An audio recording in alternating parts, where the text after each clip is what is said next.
Mga Christmas decor na gawa sa paper mache, inumpisahan ng ibenta sa Paitay, Laguna.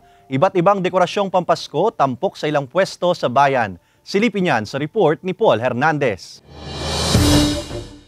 Ang pasilip-silip ni Jose Marichan, hudyat na the long wait is over. At ngayong unang araw ng Burr Months, mas dama pa ang Christmas vibe sa Paitay, Laguna na ibinibida ang mga Christmas decors gawa sa paper mache o taka. Agosto pa lang may display ng Christmas items sa pwesto ni Ferdinand. May mga pa-order na rin daw sila. Yung August pa para yung early buyer, kumbaga makakalap ko. Mga taga Manila din, yung mga dumadayo sa Paitay, bibili sila ng mga ukit, tapos makita sila, may pang Christmas na. Depende sa laki ng gagawing paper mache, gumugugol sila ng 1 hanggang 2 araw bago makagawa ng isang piraso nito. Basta po wala lang pong kulubot. Ito pong ginagawa ko, medyo meron pa po, pifinish naman po yung sa dulo. Papatungan na lang po uli.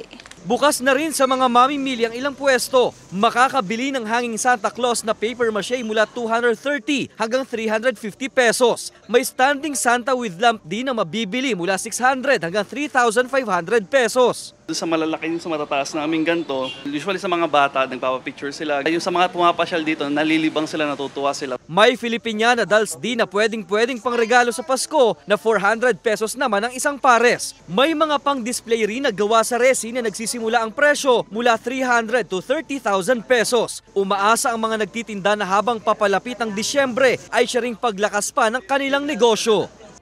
Kasama si Buhay Adante Jr., Paul Hernandez.